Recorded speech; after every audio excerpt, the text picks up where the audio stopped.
Good morning. It's Monday, June 28th, 2021, and I'm Kenny Polcari, host of the Party Morning Market Commentary. Everything you need to know to get your day started. As you can see now, I am back in my office in Boca Raton. I had 2 weeks. I was in New York and I was up in Cape Cod. It was great to be away, but it's always good to come home and kind of get back settled again. So what do we have going on? What is it that you need to know, right? What happened on Friday and what's going to cause the market action this week? So stocks churned on Friday, right? The S&P made another new high, while the NASDAQ came under a little bit of pressure as, there's this back and forth and some profit taking.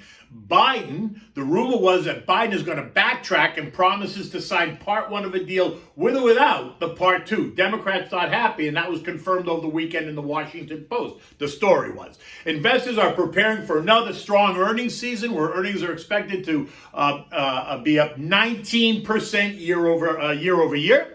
OPEC meets on Thursday. Oil continues to march higher on strong demand. Lots of economic data this week, but Friday's NFP report is going to be the key data point that everyone's going to be watching. And what do we have in dinner tonight? We're having cavatappi with broccoli. It is delicious.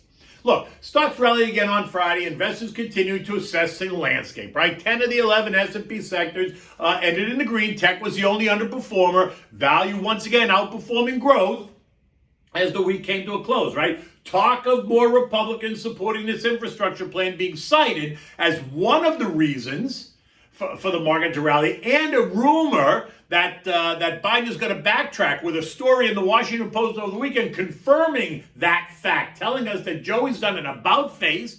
They define it as backtracking, and he's prepared to sign this $1 trillion infrastructure bill that they reached a couple of weeks ago. Without necessarily signing that second $4 trillion spending bill that the Democrats want. Not making many Democrats very happy, but let's see how this goes. So this deal may not be dead on arrival. They've kept it on life support, and that's really kind of what's causing the markets to take a second look and consider maybe we do have a deal, right? It's not going to be dead on arrival the way we thought. Keep your eyes on PAVE, P-A-V-E. That's that broad infrastructure ETF that I talked about last week. Year-to-date performance is up 24%, but if you look at the chart, you'll see that it had rallied into the year, and then 2 weeks ago when we thought it was the infrastructure deal was dead on arrival, it took a hit, falling about 8%, but has once again picked up its head late last week when the rumors were that maybe Joey was going to have a change of heart and a change of mind. On Friday, by the end of the day, the Dow and the S&P were in positive territory, adding 237 and 14 points respectively. The Nasdaq fought all day, but ended just slightly in the low, in the red, as profit taking kind of took place going into the weekend, and the Russell ended the day flat, although it had a great weekly performance. Eco data revealed that the global economy once again is alive and well. And Fed Chair Jay Powell and ECB President Christine Lagarde making it very clear that they are not ready to pull back on any stimulus, nor are they ready to even hint about raising rates before at least mid-2023, which is in contrast to what some other Fed officials are hinting about. But as I said and I've been saying, Jay Powell has done a fantastic job of jawboning the message, telling everyone that there's absolutely nothing to worry about, that he's in complete control down in the Command and Control Center in Washington, D.C. Talk of rising rates in mid-2022, put forth by Jimmy Bullard and Rafi Bostic, both Fed presidents, regional Fed presidents, should be ignored for now, in parentheses. But understand, it is now on the table. It's part of the conversation for possible consideration down the line. Don't kid yourself that it isn't, because it is. Look, just to be clear, Jay Powell tells us that nothing's going to happen before the summer of 2023 at the earliest, or at least that's what he's saying now. He's very coy though, right? He had two other of the Fed members float the idea, test the waters, take the temperature about how investors think about the idea of a rate rise potentially in 2022. And remember what happened when Jimmy B said that on that Friday afternoon only 2 weeks ago. The markets threw a fit. Now look, it wasn't a big fit, but you could see that the market was getting anxious, right? And that's when Jay came right out and reminded us that no, that idea was not anything that he supported, and that all the members of the Fed are all independent voices and they're allowed to form their own opinions, but their opinions are not representative of the greater Fed think. So just settle down. It's all good. Rates aren't going anywhere yet, but it is out there. So investors appear to be okay with that, right? and they appear to be okay with what's going on in D.C. The negotiations around infrastructure. And so stocks once again edge higher, right? Next up is earnings season, so get ready. And it's only 2 weeks away. And in case you're not paying attention, earnings this quarter are expected to be even better than last quarter. And last quarter we had more than 85% of earnings beat on both the top and bottom lines, with the average beat exceeding by about 15%. And if you recall, investors took stocks up in the weeks prior to the announcements and a buy the rumor mentality. So stocks advanced going into the season, and then what happened, right? Don't you remember? Stocks sold off when the earnings came out. Even though they beat on the top and bottom line, it was almost a relief, right? So stocks sold off as the trader types that ran in front trying to capture that move took some profits off the table, right? And so they took advantage of elevated prices and they started hitting bids, bringing up these profits. And that was all well and good because stocks didn't collapse, but they didn't necessarily take off on the back of all those great earnings reports because the move had already happened. I expect we're going to see that again this quarter, especially since there is no July Fed meeting and all the chat is going to be about the August Fed meeting that takes place in Jackson Hole, Wyoming, right? And what that's going to reveal. Remember, the rumor is that Jay's going to tell us that the taper is due to start later this year, not September or October, because those are seasonally weak, volatile months of the year. So he doesn't want to add more volatility or pressure to what already feels like kind of a frothy, anxious market. But rather, he's going to begin to taper into what is most likely going to be that Santa Claus rally. I mean, look, it's not even the 4th of July, and I'm referencing a Santa Claus rally already. It's crazy, right? Well, not so much, because it starts very quickly. Right after Labor Day, it begins, right? They put out the Halloween, all the Halloween stuff, the pumpkins and the goblins and all that, followed by the pilgrims and Thanksgiving turkeys and horns of plenty. And then Home Depot, Walmart, and Lowe's, they put out the dreidels and the Christmas trees before mid-October. And then the retailers start the holiday shopping season before the first ghost or goblin even hits the streets. Look, it used to be the 4 weeks in between Thanksgiving and Christmas that defined the holiday shopping season. Now it's the 12 weeks between October 1st and Christmas. Now, I have my own opinion on all this. The retail industry has destroyed the whole season, adding to seasonal stress and depression that so many people suffer from. But hey, look, that's a whole nother story, something that we could talk about at another time. Ecodata today includes the Dallas Fed manufacturing report, right? The expectation of 32.5, but that's not going to be the market mover today at all. But what will be the market movers this week is going to be Wednesday's ADP report and Friday's non-farm payroll report, right? Expectations calling for either 550,000 or 700,000 new jobs to be created. Unemployment's expected to fall to 5.7%. The underemployment rate may even actually fall below 10%, according to the estimates, right? Average hourly earnings year over year are estimated to jump by 3.8%, up from 2% last month, and month-over-month earnings are expected to be up 0.3%. Other data points include pending home sales, U.S. manufacturing PMI, construction spending, factory orders, all to name a few, plus the usual suspects, right? Continuing claims and initial jobless claims. The 10-year Treasury yield ended Friday at 1.51%. It's hovering right there again this morning, suggesting that the bond market is not worried about surging inflation or surging interest rates. And this has managed to preserve that bullish tone for equities. And while a spike in rates appears very unlikely right now, it is a key tail risk, right? For stocks, you have to keep that in mind. Any spike in rates is going to cause stocks to come undone. The VIX ended the day at 1570. The dollar index remaining above trend line at 91.74. And oil ended the day at $74.05. This morning, U.S. futures are mixed. Dow futures are flat, S&P's up 2, the Nasdaq's up 30, and the Russell's down 6, right? So they're very much mixed. Very much it's the same story. Muted excitement over the surprise, the supposed infrastructure bill, no change in stimulus, no change in rates, better earnings expectations are all going to continue to force money right into stocks. And that's good, right? I mean, it is good. If you're investing, you're participating, it's great.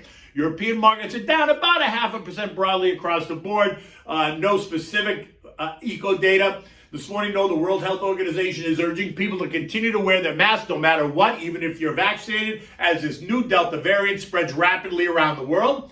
The OECD, Organization of Economic Development, is working on a final proposal to address a global minimum corporate tax. Hopefully by Wednesday they'll have that draft to present it. And ECB President Christine Lagarde is speaking on Friday. OPEC Plus members are going to meet on Thursday to discuss the current oil situation, and that's all about strong demand, robust economic growth, and continued production cuts that support higher prices as we enter midsummer. Bitcoin is trading at $34,000 this morning, all while JP Morgan issues a crypto winter report, expecting the whole group to back off. So keep your eyes on that. Ethereum is up, trading at 2,000, and Dogecoin's trading at 25 cents. Look, the S&P closed at 4280, another new high on Friday, right? After it traded in a very tight range, 42.71, 42.86 is where it traded on Friday, very, very tight. Futures action this morning expects or suggests that we're going to churn again today. There's nothing really to derail the move, but there isn't really anything to push it that much higher. Normal backing and filling is going to be expected. Expect lots of conversation around the infrastructure deal, right? Biden's backtracking as many strategists begin to horse trade, betting on the outcome of the final deal being ratified, what it's going to look like. Are we going to get a part two? We're not going to get a part two. You know what you can do? You can text the word invest to 21,000 and get my digital business card. Goes right to your phone. Feel free to give me a call, send me a text, send me an email. Happy to discuss the markets, happy to discuss a plan, happy to discuss what you need. You can also follow me on Twitter, and my Twitter handle is just my name, right? At Kenny Polcari. And so that's kind of what's happening today. What's for dinner tonight? Oh, this is such a great dish. It's simple. It's like a peasant dish, but it's actually so good. I made it with cavatappi yesterday. Cavatappi is a little round curly macaronis. You can make it with any short pasta you want. Don't make this with a linguine or a spaghetti, because it works better with a short pasta, right? You usually find this dish like in the countryside. You won't necessarily find it in the center of Rome or one of the big cities. It's simple to make, and it is so good for the soul. This came to me as a special request from my niece, who we were visiting over the weekend. I was in the mood to cook. She asked me to cook something, so I whipped this up. She then asked me for the recipe, so I said, Maddie, here you go. I told her I'd put it in today's note. For this, you're going to need a pound of pasta. I use the cavatappi, but like I said, you can use any short pasta you like. Rigatoni, penne, mustacholi. You need fresh broccoli. You need garlic, olive oil, salt, and pepper, chicken broth. You need a big white onion, and of course you need fresh grated Parmigiano or Romano cheese. Either works with this dish, right? I had Parmigiano yesterday, so I used Parmigiano.